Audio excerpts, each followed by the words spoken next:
iraní, la cosa se pone tremenda.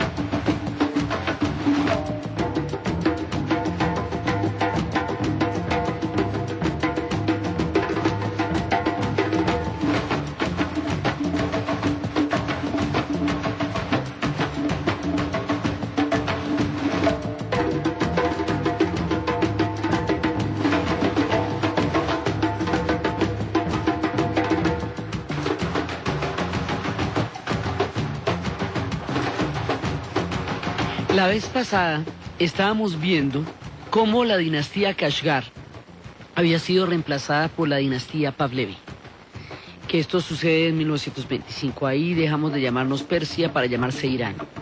Y cómo sube el primer Shah de la dinastía Pahlavi, que es Reza Pahlavi, el papá del Shah, que habría de huir cuando triunfe la revolución islámica. Habíamos visto cómo durante la parte del padre, la manera como él se entregó a los intereses de las petroleras, de la Anglo-Persian y de todas aquellas que habían usurpado el petróleo a los iraníes, fue tan desvergonzada que le va a hacer una especie de golpe el personaje que conocimos como Mossadegh, Mohammad Mossadegh, y con ese golpe de Estado va a nacionalizar el petróleo. Con la nacionalización del petróleo, lo habíamos visto en Misión Imposible, como el señor Phelps había organizado un golpe que deprivaba del poder al hombre que nacionalizó el petróleo y le entregaba el poder de nuevo al Shah. Pero ya este poder se lo entregan al Shah chiquito. Shah papá se va. Además Shah tenía pocas, digamos, tenía desavenencias con Occidente porque había estado en la primera parte de la Segunda Guerra Mundial de parte de los alemanes, que le habían ayudado a formar un ejército profesional muy bravo. Después va a estar de parte de los aliados porque como vimos, atravesaban el territorio iraní para entregarle armas a los soviéticos durante la Segunda Guerra Mundial. Entonces, entre los alemanes y entre los aliados, todo el mundo va armando un gran ejército en Irán, un ejército muy poderoso que va a ser una fuerza importantísima. Entonces, después, Mossadegh nacionaliza el petróleo. Y después de que nacionalice el petróleo, le van a hacer un golpe de Estado a él. Y lo van a declarar en arresto domiciliario el resto de la vida. El golpe de Estado lo protagoniza la CIA, en compañía del MI6, Servicio de Inteligencia Británico. Y una vez que lo depongan del poder, vuelven a poner al Shah, pero al Shah hijo. Y este Shah hijo, o sea, Mohammad Reza Pahlavi, va a tener la incondicionalidad con Occidente, porque a ellos le debe su poder en el trono, y se va a desatar una represión muy grande contra todos los que estuvieron en un momento dado apoyando a Mossadegh. Y aquí se va a empezar a instaurar la tortura, una policía política salvaje que se llama la SAVAK, y ella va a generar un nivel de represión absolutamente brutal sobre la gente, con torturas, con cualquier cantidad de detenciones. Hubo una matanza de 12 grupos de estudiantes coránicos en 1963, frente a la cual protestó enérgicamente la figura del Ayatollah Khomeini, y en 1964 lo declaran una persona como enemiga del Estado. Entonces, el Shah es una figura que va, por un lado, a realizar una gran revolución en términos de occidentalización del país. Va a hacer muchas reformas modernizadoras, va a incentivar la industria petroquímica, la industria metalúrgica, o sea, va a darle un empuje de industrialización importante al país. Él va a empezar con la industria de la energía nuclear. Los programas de energía nuclear empezaron en tiempos del Shah, y van a continuar en tiempos de la revolución, pero estaban desde antes allá, los programas del uso de la energía nuclear. Entonces resulta que este hombre le va a dar el voto a la mujer, va a modernizar a Irán en un sentido occidental, Pero aquí nos vamos a ver con unos extremos y va a ser una reforma agraria importante para los campesinos y a la vez va a poner el país al servicio y a discreción de los intereses de las multinacionales y de Occidente como les parezca. Es decir, no va a tener ningún tipo de restricción con respecto a eso. Entonces, esto va a ser sumamente contradictorio porque la modernización se va a hacer prácticamente a la brava. En Irán, los extremos de la política vinan de un lado al otro de una manera brutal. Durante la época de esta revolución blanca del Shah, a las mujeres se les arrancaba el velo, si se les encontraba con velo por la calle, lo cual era una costumbre ancestral cuando en un pueblo donde hemos visto que la religión tiene un papel tan preponderante. Había un ataque a los clérigos muy grande, un ataque a las madrazas, un ataque a todos los, digamos, las reformas políticas no tenían nada que, las reformas, digamos, las reformas sociales, las reformas económicas estaban acompañadas de un autoritarismo político enorme, una concentración de poder brutal, una figura decorativa de los Mejlis, el parlamento que habíamos visto que se ha formado desde la era de los Kashgar y que ahora no estaba representando prácticamente ningún papel porque todo lo estaba concentrando en sí, la figura del Shah. Entonces le corrió el champú, le dio por pensar que Irán iba a ser la cuarta potencia del planeta, con la renta petrolera, con todo. Mejor dicho, el hombre entró en una especie de delirio. Y también la modernización a ultranza, como les digo, a las mujeres les arrancaban el velo si las veían con velo. Y más adelante, en la siguiente revolución, entonces las meten a la cárcel si están sin velo.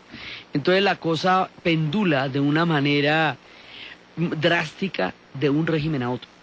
Entonces estas reformas fueron tan agresivas al pueblo, incluso les llegaron a parecer grotescas, les llegaron a parecer demasiado... como de mal gusto. Mañé las reformas del Shah, ¿cierto? Porque consideraban que estaba afrentando una antigua civilización con una modernización que se les antojaba grosera para las costumbres ancestrales del pueblo iraní. Entonces, eso va creando un sentimiento de agresión cultural, por un lado. La manera como puso el país al servicio de los intereses occidentales avivó un sentimiento nacionalista que ya venía desde Mossadegh y que quedó bárbaramente reprimido con el golpe de Estado que le hicieron a Mossadegh. Digamos, eso no se quedó así. Eso no fue que, bueno, no, entonces no, nada más bien no nacionalicemos el petróleo. No, es que nacionalizamos el petróleo y nos hicieron un embargo y nos hicieron un golpe de Estado y eso deja ampolla. Eso no se queda fresco ni chévere después de que la CIA le tumbó un gobernante por nacionalizar el petróleo para renegociar los contratos y volverlos a poner a los precios en que estaban al servicio de Occidente. Eso no es chévere. Entonces, por ese lado, había un sentimiento nacionalista fuerte y herido con el capítulo de lo que pasó con Mossadegh. Por otro lado, hay un sentimiento religioso fuerte y herido por la persecución a los clérigos y por la manera como imponía costumbres que para ellos eran muy agresivas. Y los 2500 años del Imperio Persa, una celebración con un boato de tales características que Georges Pompidou, presidente de Francia en esa época, no fue, porque todos los chefs eran franceses. Dijo, si yo voy, termino como uno de los chefs, me confunden con los meseros. Eso era una cosa impresionante. Desplegó, mire, 20.000 extras. Eso, la filmación de los 10 mandamientos, era una telenovela por la mañana, al lado de lo que fue los 2500 años del Imperio Persa, sobre Persépolis, que hemos hablado de lo magnífica que es, aún ahora, aún en ruinas. Persépolis es una ciudadela gigantesca en piedra, con las columnas y los capiteles de los leones. Y frente a Persépolis hay una gran plaza, y atrás de esa plaza hay un bosque. En esa plaza, digamos, como en ese descampado que hay entre las escaleras que se bifurcan para que los caballos entraran en ambos sentidos y se entendiera la grandeza de Persépolis, organizó más de 2000 hombres vestidos con la usanza de los uniformes de la época de Ciro el Grande. Hizo un espectáculo aqueménida de proporciones hollywoodescas, pero no invitó a los persas. Ahí estaba invitada toda la comunidad internacional, todo el mundo estaba invitado, pero no estaban invitados los persas. Como no estaban invitados los persas, sintieron que ese era un show fastuoso y fantoche y chicanero para la comunidad internacional, pero que eso no era una celebración de los persas tan orgullosos de su linaje y de su historia como lo hemos visto a lo largo de la serie. Entonces, eso también les dio mucha bronca. Hay quienes dicen que después de semejante show, el turismo se exacerbó tanto que la inversión se terminó recuperando en pocos años, pero el sentimiento que eso le produjo a la gente fue un sentimiento completamente adverso, no fue de orgullo, fue de desperdicio y fue de exclusión. Básicamente se sintieron excluidos de la celebración de lo que había sido su particular historia. El Shah era un personaje, digamos, una celebrity. Entonces tenía a su mujer primero que era Faradiva y toda la historia con Faradiva y ella no le pudo dar hijos y entonces tocó meterse con Soraya y entonces, bueno, toda la telenovela y etcétera, pues, del hombre. Pero es que esto no le hacía gracia a los iraníes, o sea, tener un personaje celebrity jet set ahí en el poder cuando ellos sentían que su civilización se diluía, que su cultura se esfumaba, que aquello que los hacía persas, que aquel acervo de enorme historia y civilización se trivializaba en una figura fantoche que más los avergonzaba que representarlos. Entonces había un sentimiento muy adverso en todo sentido con respecto a esta modalidad de gobierno del Shah, que se va a ir enconando en el pueblo y que va a adquirir unas dimensiones y unas formas imprevistas para la historia. Entonces, los persas han venido de más a menos, porque, bueno, primero fueron todo lo aqueménidas y lo impresionantes, luego fueron sasánidas, luego vienen las épocas de las invasiones, pero en las épocas de las invasiones, aún a pesar de que estuvieron invadidos por los mongoles, por los turcomanos, por Tamerlán, por todo el combo, a pesar de eso, la cultura se mantenía. Después viene el tema safávida, y los safávidas son los que van a crear el Islam chiita, es decir, la versión persa del Islam, que es la que va para ellos a ser su manera de entender el mundo musulmán. Pero después de esto va a venir el gran juego, la manera como los rusos y los británicos van a hacer lo que quieran con ese mapa y la disolución del Imperio Otomano, y se han venido estrechando las fronteras, han venido mordisqueando ese mapa, creando fronteras artificiales, ingiriendo en la política interna de Irán. Y la dinastía de los Kashgar sirvió en bandeja los intereses de la nación a las potencias occidentales, pero esta se le fue la mano todavía más. O sea, si a nosotros nos habían parecido los Kashgar blandengues, faltos de carácter, gente que no era capaz de defender una gran civilización a pesar de tener la legitimidad del trono, esta dinastía que viene por un golpe de mano resulta no solamente ilegítima, sino que resulta bastante más vendida, más entregada y más arrodillada a los intereses de Occidente que lo que fueron los Kashgar, que es mucho decir, porque con los Kashgar no nos fue para nada bien. Entonces la cosa se va empeorando desde el punto de vista del acervo histórico iraní, la arrogancia de Occidente, la manera como impone sus costumbres como las únicas posibles, como cree que su civilización es la única posibilidad de civilización en el mundo, los hacía sentirse aún más agredidos en ese ser persa, en ese ser iranio, en ese ser milenario e histórico que ha caracterizado a este pueblo desde el comienzo de los tiempos en los soles de Batana.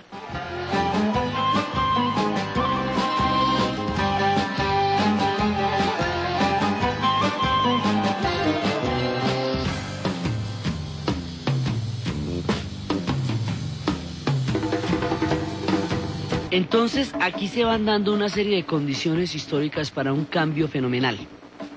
¿Cómo va a ser ese cambio? Eso es una de las más grandes incógnitas y uno de los más grandes asombros que pueda tener la historia.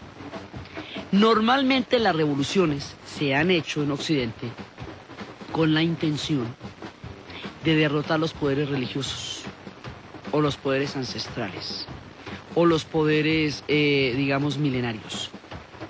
Normalmente se han destronado los poderes que han estado en control de la religión.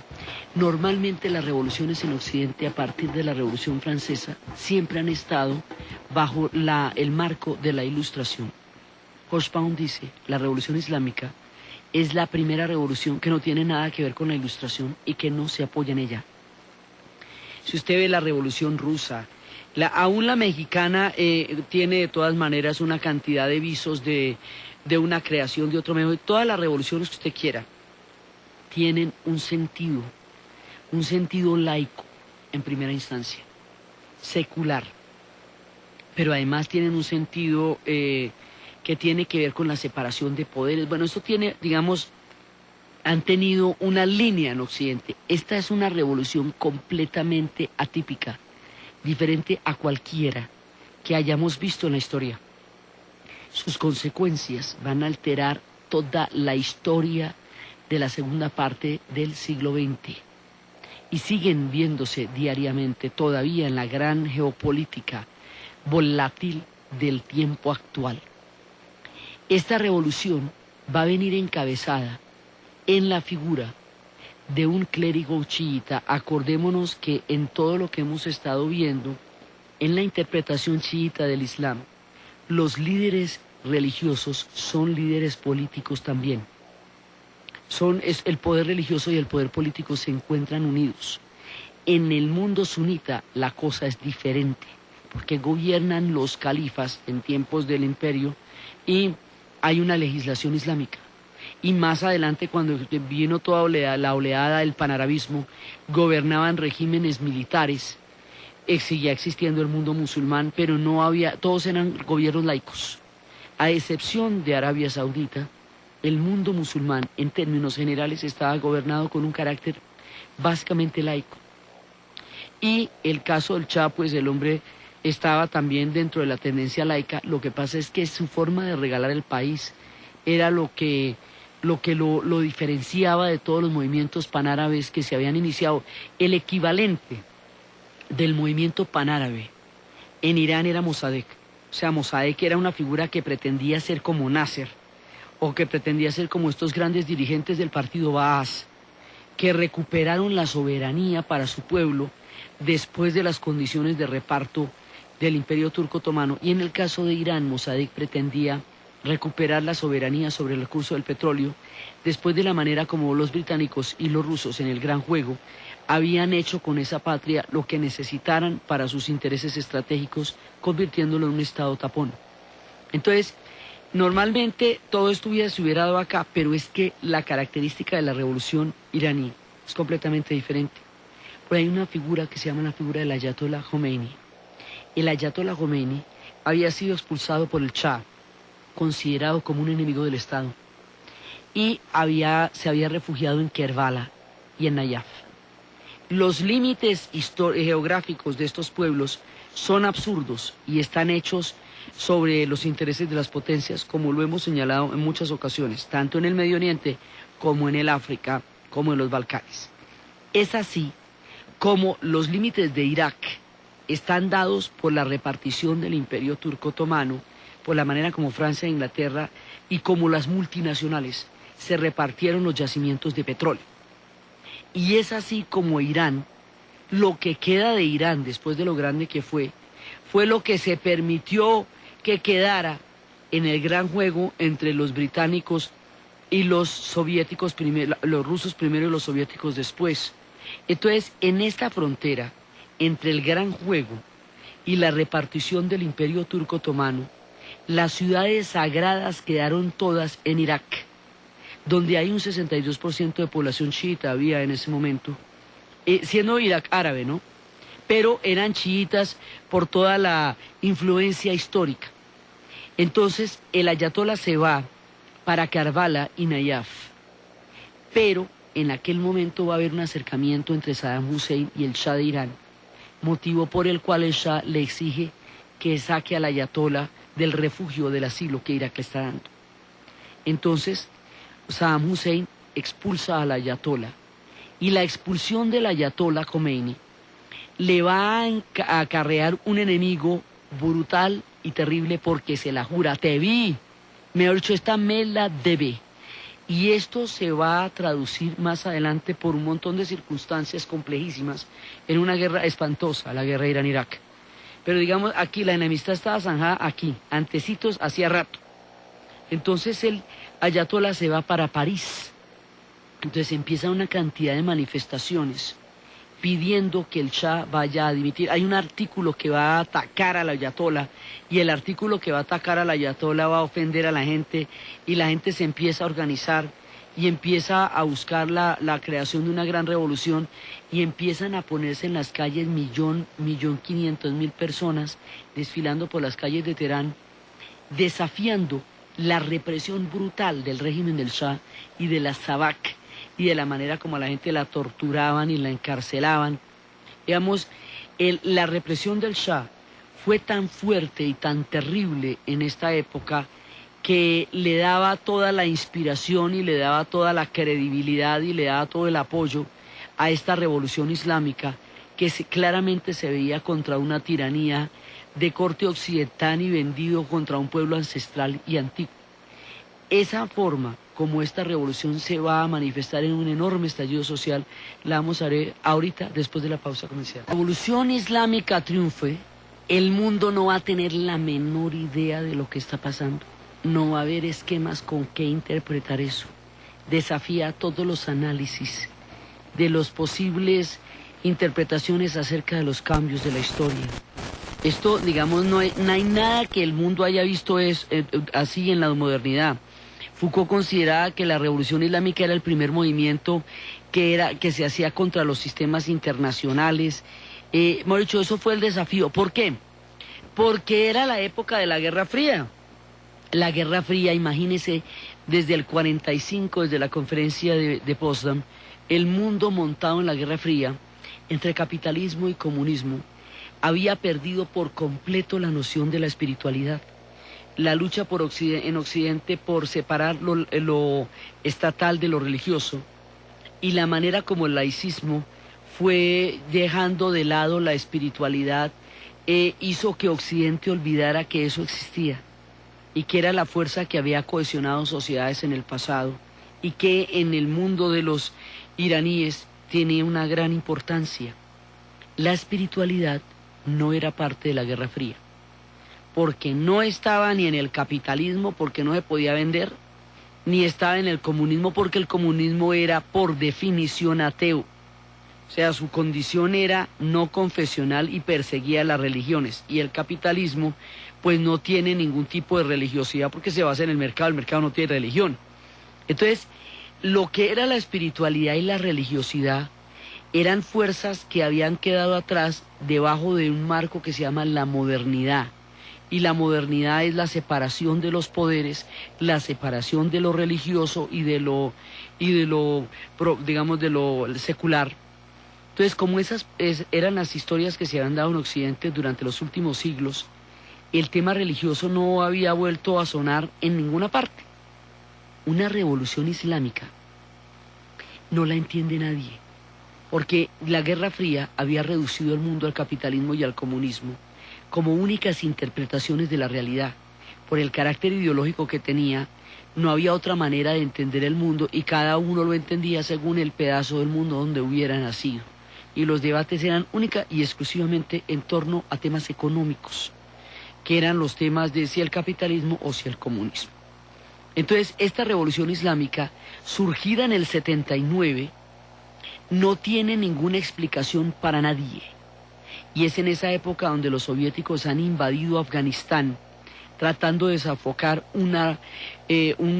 toda una revuelta islámica que se dio en Afganistán. Los afganos son sunitas, los persas son chiitas, pero igual era un movimiento islámico muy fuerte, y los soviéticos lo aplastaron con una brutalidad increíble, acabaron con ese país, pero ese país acabó con el Imperio Soviético, porque una de las causas que se atribuirá en el futuro a la caída de la Unión Soviética fue el fracaso estrepitoso, dramático y violento de su invasión a Afganistán. Entonces, en esta época estaban pasando muchas cosas en el mundo y nadie entendía a qué obedecían cambios tan drásticos. La figura del Ayatollah Khomeini era una figura carismática, una figura mediática, un hombre que representaba la dignidad de un pueblo, un hombre que representaba el orgullo histórico, la dimensión espiritual, la dimensión mística. Era, digamos, un personaje que desde que sale de París para llegar a Irán, viene con una nube de periodistas que están transmitiendo en vivo y en directo lo que está pasando, pero momentos antes de esto, el Shah mató 700 personas en una manifestación vestidas de blanco, mató gente en un teatro, encarceló gente, le mandó la sabaca a todo el mundo, luego dimitió y apareció una figura de transición que se llamaba Shapur Bakhtiar.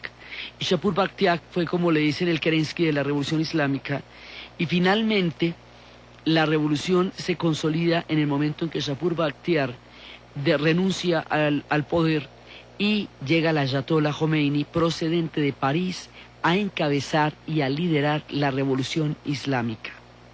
Cuando eso ocurre, empieza realmente, digamos, se consolida la revolución, pero ahí pasan muchas cosas. Esa revolución, apoyada masivamente por el pueblo iraní, es una revolución que no pretendía retroceder a Irán a las épocas arcaicas, sino recuperar los valores de su antigua civilización y poner en vigencia valores propios. Era un movimiento que pretendía una revolución cultural, espiritual y política de un pueblo que se sentía despreciado y maltratado por Occidente. Ahí había gente del Partido Comunista, de todas las tendencias de la izquierda. Había gente republicana, también había religiosos, también había chiitas, pero no era lo único que había, digamos, había una gran cantidad de variedades, como una especie de mosaico, como un arco iris.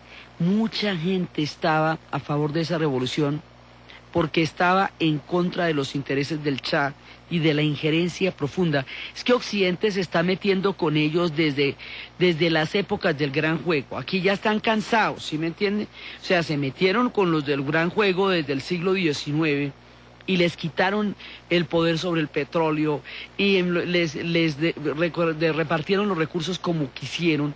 Entonces, para esta época hay una saturación de más de siglo y medio de abuso y de políticas leoninas y de injerencias en su política interna y de desbaratarles parlamentos y de hacerles golpes de Estado y de revertir sus procesos políticos. O sea, se ha sedimentado un profundo sentimiento antioccidental por la manera tan irrespetuosa y tan arbitraria como Occidente ha procedido contra Irán durante los últimos 150 años del tiempo de los Kashgar y el tiempo de los Pahlavi.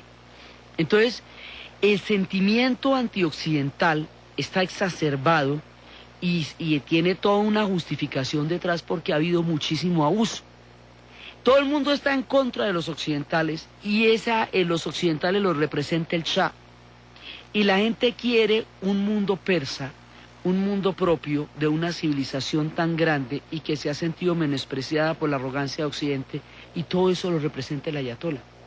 Pero como ocurre en las revoluciones, cada uno tiene una versión diferente de para qué quiere la revolución y qué es lo que quiere hacer con ella. Entonces todos están unidos en torno a la figura del Ayatollah. Y el Ayatollah del Ayatollah Khomeini. Y el Ayatollah Khomeini le prometió a los kurdos que si apoyaba la revolución les iba a dar autonomía. El tema kurdo siempre es un tema de extrema gravedad, porque los kurdos les prometieron un Estado, y ese Estado no le cumplieron esa promesa, sino que sobre lo que iba a ser el Kurdistán, crearon los límites de Irán, Irak, Siria, Turquía y sur de la antigua Unión Soviética. Entonces, crearon 5 países donde dijeron que iban a crear uno. El Kurdistán queda encima del petróleo. Son 25 millones de personas, de las cuales 15 millones viven en Turquía. Y este es un tema que no tenemos resuelto ni de lejos. Y a los kurdos ya Hussein les ha echado gases terribles. En esta revolución los van a traicionar también, porque ellos también apoyaron la revolución y no se les dio la autonomía y también se les dio la represión. Los kurdos han perdido la fe en la palabra de todo el mundo, porque todo el mundo les ha mentido. Pero son un temita aquí, son un tema importante los kurdos también. Entonces, hay muchas fracciones, desde las fracciones religiosas más ortodoxas, pasando por las fracciones religiosas más moderadas, pasando por los izquierdistas, pasando por todo el mundo que está claramente en contra del Shah. Y esto da el millón y medio de personas en la calle. La gente sale con el velo como una reivindicación de la antigua tradición musulmana y como una manera de erigirse con dignidad frente a la imposición de una occidentalización forzosa. Y la manera como el Shah va a reprimir a las personas con tanta fuerza y con tanta dureza y con tanta crueldad, exacerba los ánimos. Entonces va a subir el Ayatollah Khomeini con el beneplácito de toda la población. Pero el Ayatollah Khomeini tiene también un proyecto que no necesariamente es compatible con la mayoría de las personas que lo apoyaron, o por lo menos con unos sectores importantes. Entonces él va a desatar una purga sobre los sectores de izquierda, sobre los sectores más laicos, sobre los sectores más moderados, y va a imponer tan a la brava como a la brava fue impuesto por el Shah las costumbres ancestrales. O sea, pasamos de una pendularidad a otra. Pero este es un proceso, esto no va a pasar así tan rápidamente, pues tanto que hay un momento en que efectivamente en 1979, en abril del 79, se hace un plebiscito con una única pregunta: ¿está usted de acuerdo con acabar con la monarquía y convertirnos en una república islámica? Y la gran mayoría de la población contestó que sí, que querían una república islámica. Al acabar con la monarquía, 2500 años de reinado, desde los tiempos aqueménidas, desde los tiempos sasánidas, desde los sabáfidas, todo esto se termina para convertirse en una monarquía, pero es una monarquía teocrática, es un estado confesional, es un estado religioso. Entonces, lo que nosotros entendemos por república es una cosa completamente diferente como funciona políticamente en Irán, porque es una república islámica. O sea, el carácter republicano está completamente supeditado a la ley teocrática del Ayatollah Khomeini y del Islam chiita. Con el triunfo de la revolución chiita, todas las fracciones de los restos de los países musulmanes en el mundo que tienen minorías chiitas en sus haberes, se van a sentir respaldadas históricamente por una revolución que se va a volver al chiismo, lo que la revolución rusa fue al comunismo. Es decir, una revolución madre, una revolución base, para que todos los demás pueblos busquen sus propias alternativas dentro de un mundo mayoritariamente sunita. Entonces esto va a generar reacciones muy bravas en el mundo sunita, porque todos van a sentir que ahí hay pasos de animal grande y que pueden llegar a tener gravísimos disturbios por cuenta de una revolución chiita que pronto se empezará a exportar a partir de un partido que se llamará el Hezbollah, Partido de Dios, que en el caso del Líbano va a tener una repercusión gigantesca como forma de resistencia contra la invasión israelí que se va a dar por estas mismas épocas. O sea, el mundo estaba bastante revuelto en esa época como el mundo está revuelto ahora. Esta revolución forma parte de los embargos petroleros. Y entonces, además, les va a dar mucho miedo, porque es que Irán produce 6 millones de barriles de petróleo diarios, producía en esa época. O sea, una parte fundamental de la producción mundial está en Irán.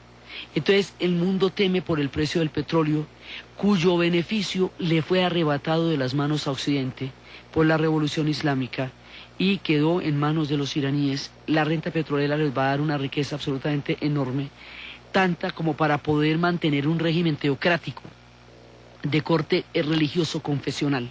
Entonces ahora todo el mundo va a usar velo.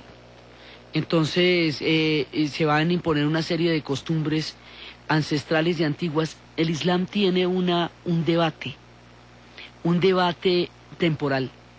Hay quienes consideran que se vive en el tiempo del profeta y que las costumbres deben estar acordes al tiempo del profeta.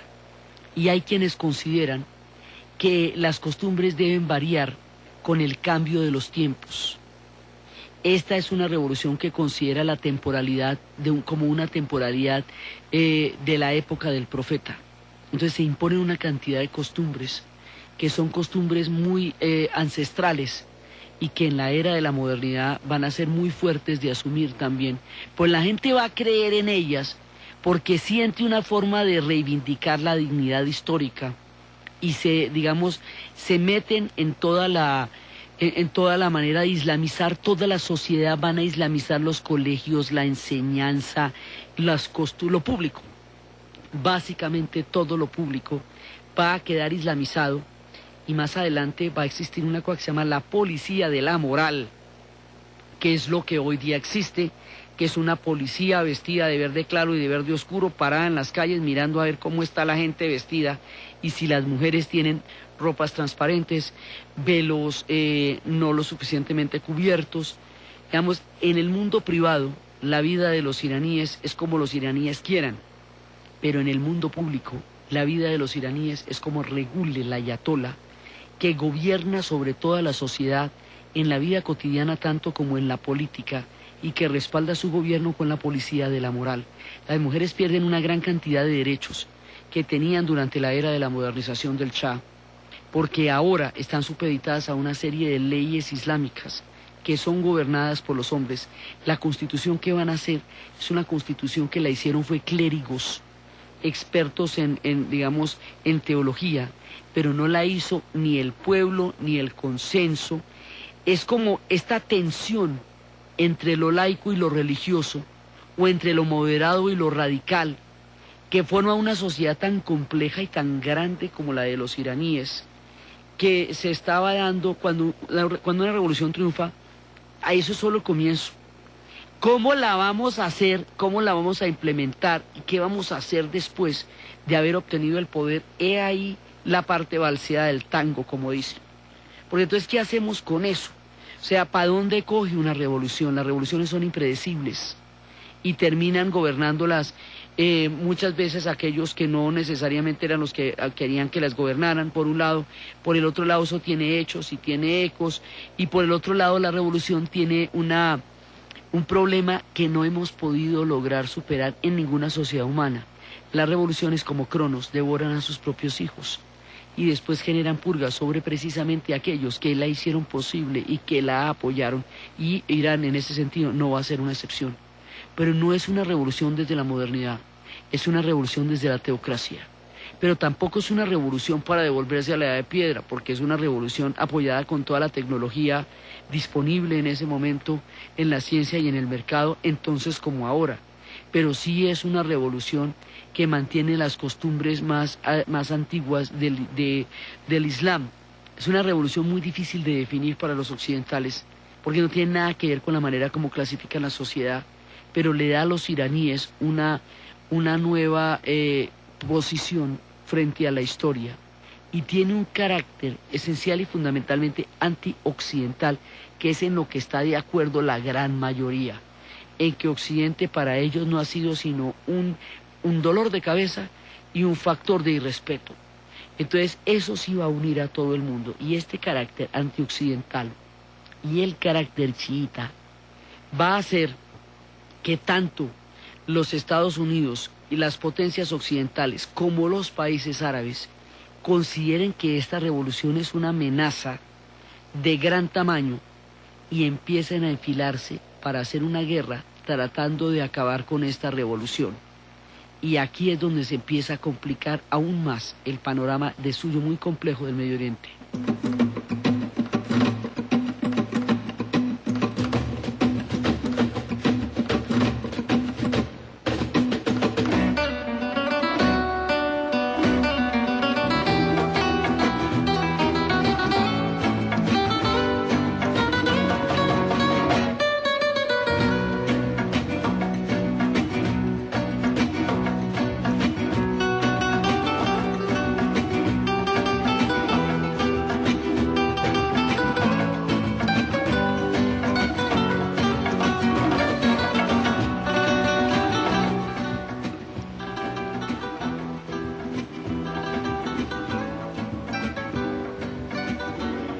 aquí va a haber una cantidad de factores que van a desestabilizar la región y la van a hacer muchísimo más volátil.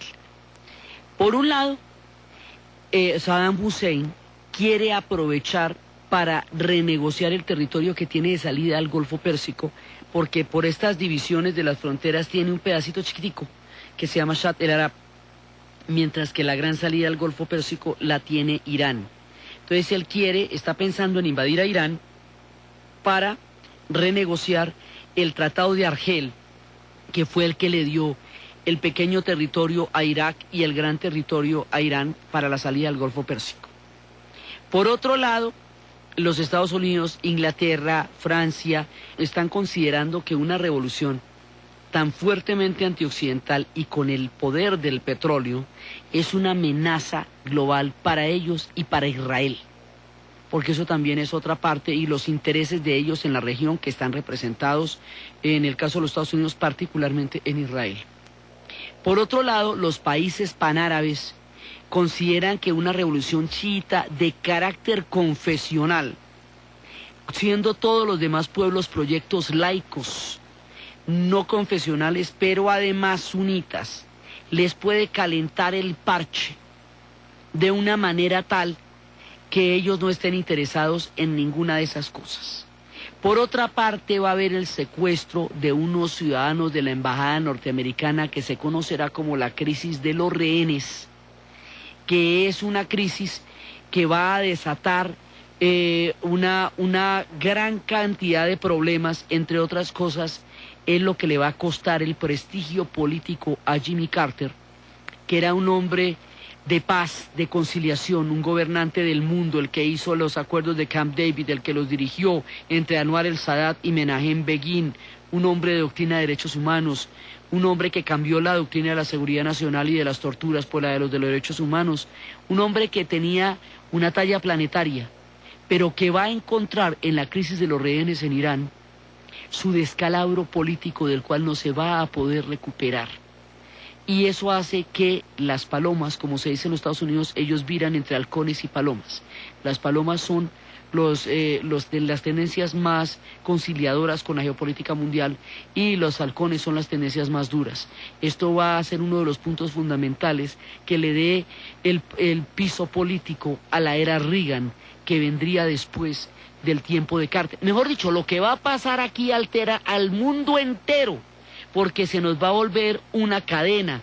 La revolución, la guerra Irán-Irak, la guerra del Golfo Pérsico, porque después cuando Hussein se arruine va a invadir Kuwait, y una cadena de acontecimientos que todavía no para, empiezan desde esta revolución, e Irán mismo va a tener transformaciones de un tamaño increíble.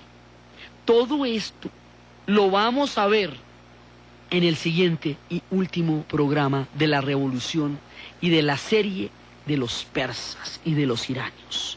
Entonces, desde los espacios de las grandes movilizaciones, de las grandes revoluciones del Ayatollah Khomeini, de la extravagancia del Shah, de la telenovela de Faradiva, de los 2500 años del imperio persa, del sentimiento herido del pueblo iraní, del abuso de las potencias y del estallido histórico colosal en las calles de Teherán, en la narración de Ana Uribe, en la producción Jessy Rodríguez, y para ustedes, feliz fin de semana.